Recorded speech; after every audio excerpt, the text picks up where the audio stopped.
Baik, untuk acara praktikum kelima, yaitu pengenalan dasar alat gelas, alat listrik, dan mikroskop. Untuk yang pertama yaitu alat gelas. Di laboratorium sendiri ada berbagai macam alat gelas dan fungsinya.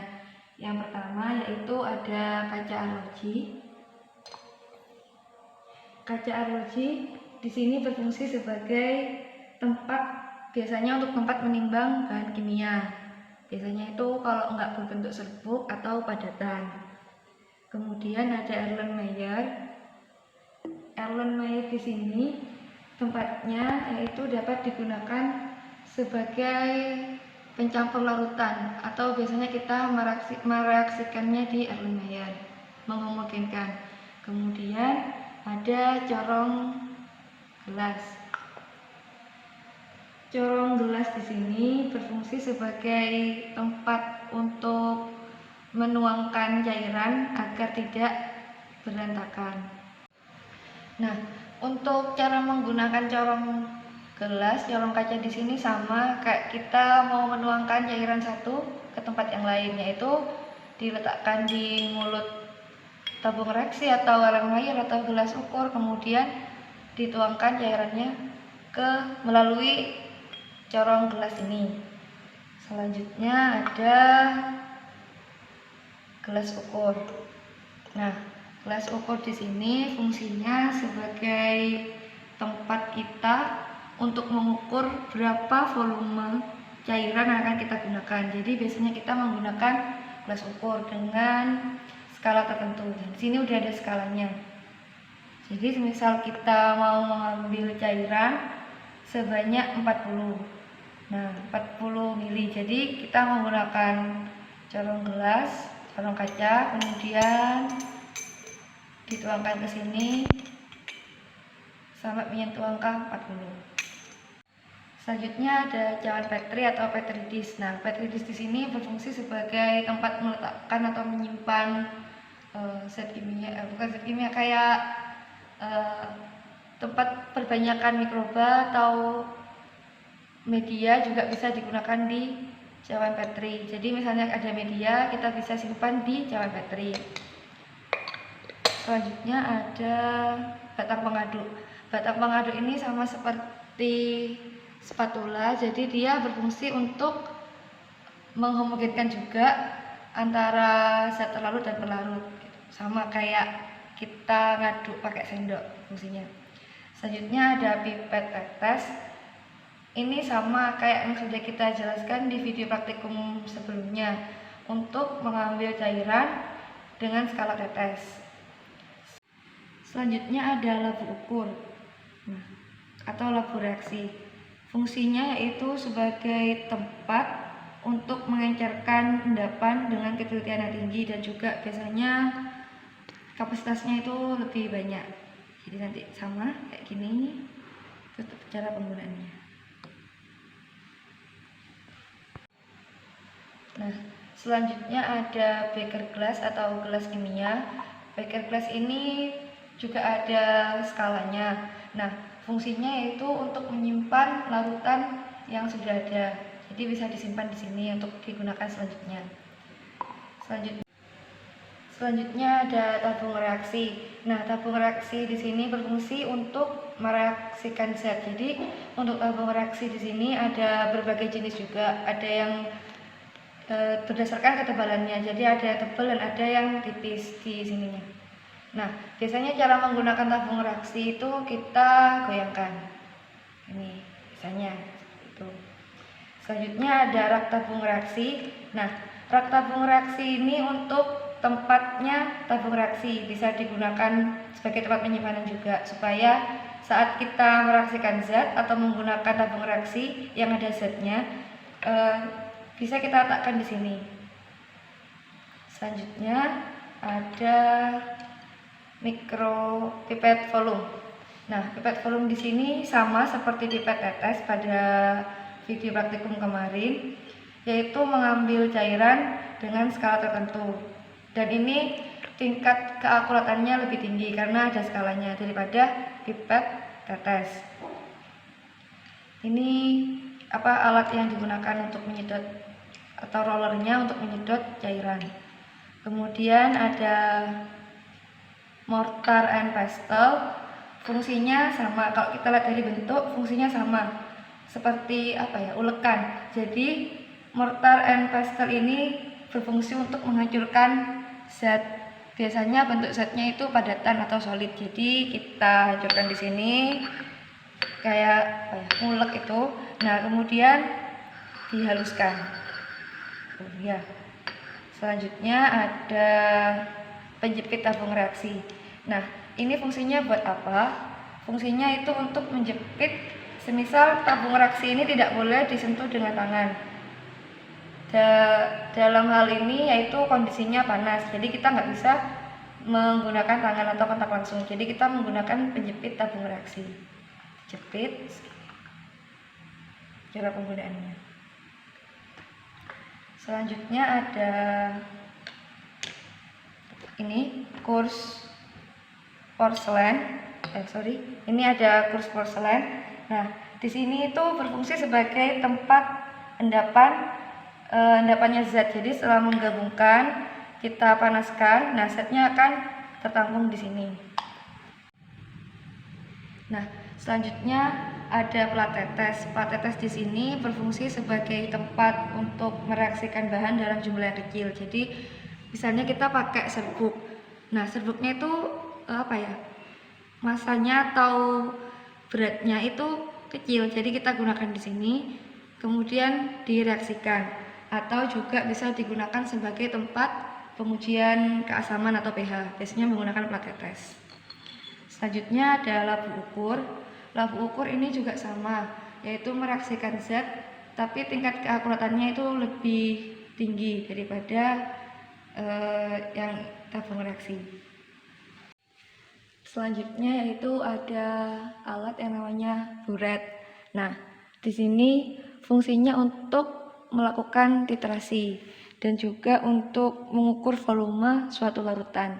Nah, semisal kita mau menggunakan untuk titrasi, di sini ada alatnya yang untuk mengontrol laju dari cairan yang akan kita titrasi. Semisal kita putar ke bawah ya.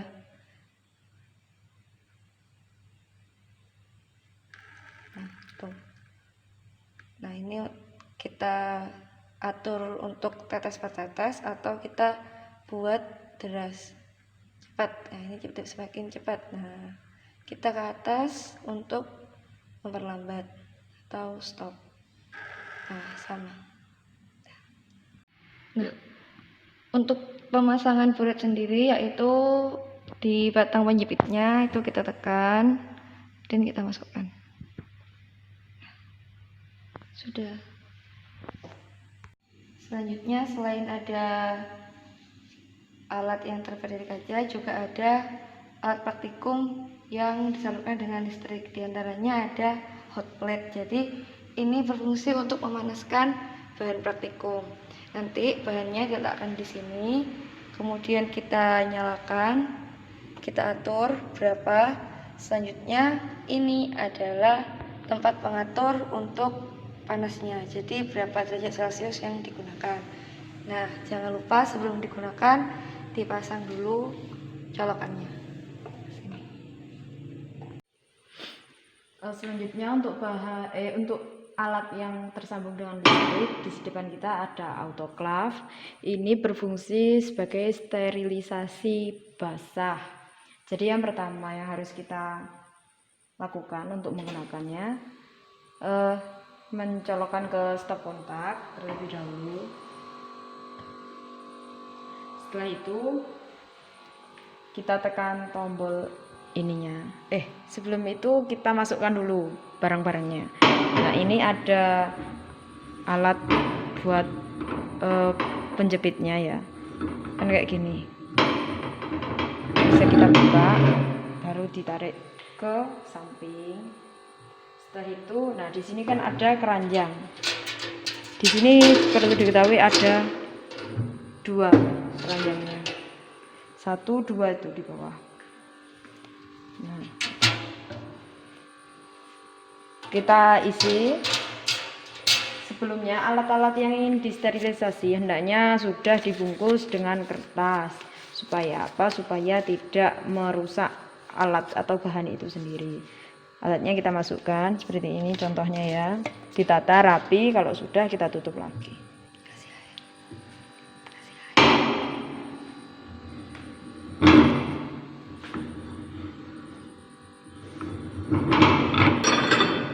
Nah, sampai ini udah nggak bisa gerak, berarti udah benar.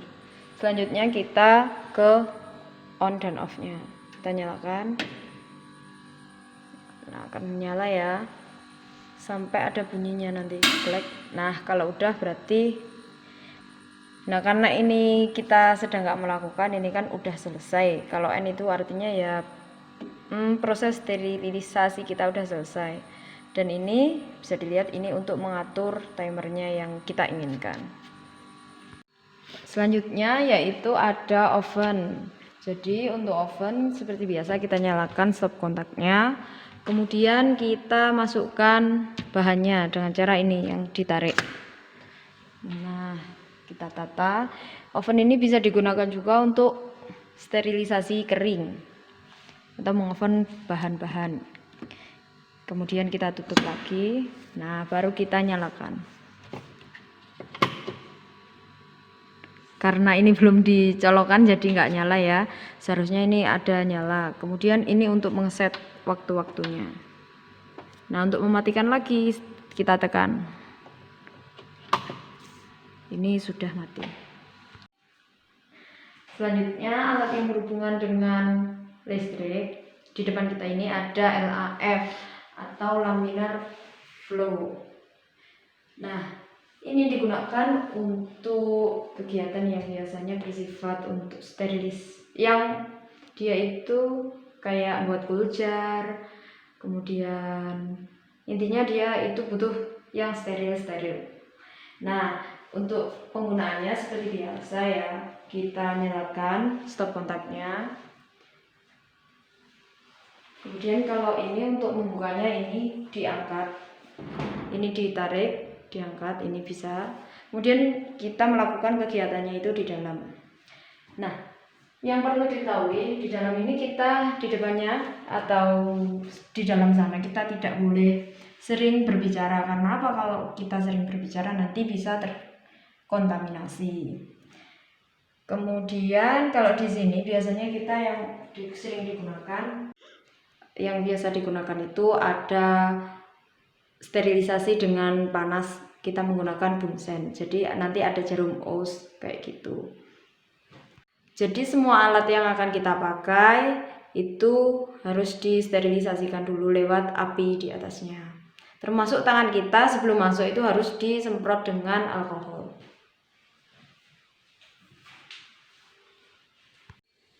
Nah, jadi yang di depan kita ini adalah mikroskop stereo. Di sini kita akan langsung menjelaskan bagian-bagiannya aja ya, seperti yang udah ada di SMA kalian. Mungkin mikroskopnya ini lebih canggih, yang bisa terhubung langsung ke komputer nanti hasilnya. Jadi untuk yang di dekatnya mata kita ini untuk mengatur lensa okuler, kayak gitu. Kemudian untuk ini bisa dilihat, ini untuk perbesarannya, mengatur perbesarannya. Ada 0,8, ada 1 dan sebagainya. Yang lurus dengan garis artinya menunjukkan skala yang digunakan, yang sedang kita gunakan. Nah, seperti itu. Kemudian ada ini berfungsi untuk mengatur naik atau turunnya kayak gini. Nah, bisa dilihat kalau ini turun, kemudian kalau saya gini kan naik, nah perlahan gitu biar menjauhi yang kita amati. Sedangkan yang ini untuk lampu, bisa dilihat kan ini ada simbol lampu juga kalau kalian lupa. Ini belakang. Nah, ini ada simbol lampu, ini untuk mengatur lampu. Dan yang terakhir ada ini untuk tombol on maupun off-nya. Selanjutnya di depan kita ini ada mikroskop kompon atau mikroskop optik. Seperti halnya mikroskop biasa ya, pasti ada lensa okuler, kemudian ada lensa objektif. Ini kalau lensa objektif di sini kan ada banyak ini. Merah, kuning, ini ada perbesarannya, ada tulisannya di sini. Nah, nanti objeknya kita taruh di sini. Ini untuk penjepitnya. Ini digunakan untuk menjepit. Kemudian ini berfungsi untuk ini coba dilihat. Kalau saya putar di sini akan bisa bergerak. Ini maju. Ininya maju. Mundur. Kan.